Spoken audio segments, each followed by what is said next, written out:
ছেলের বয়স হলো 10 বছর, মেয়ের বয়স হলো 10 বছর, তার হাতে বাজান স্ক্রিন টাচ মোবাইল তুলে দিছে।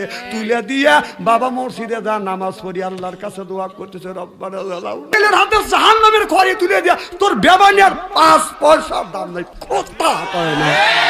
ওই টাচ মোবাইল না দিলে সে বিষ খাইয়া মরতে চায়, ফাঁসি দড়ি হাতে নিয়ে মা বাবা রে ভয় দেখায়, মা বাবা রে ভয় দেখায়। মা বাবা ভয় পায়ে ফোনটা দিচ্ছে কিনিয়ে, এইভাবে ইমান কি আর রাখা যায়? কি বেদি হইয়াছে সোনার বাংলায় বন্ধুরে, কি বেদি হইয়াছে সোনার বাংলায়।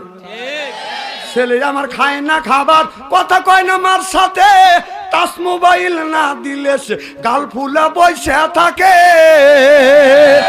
এইভাবে ইমান কি আর রাখা যায়? কি বেদি হইয়াছে সোনার বাংলায় বন্ধুরে, কি বেদি হইয়াছে সোনার বাংলায়।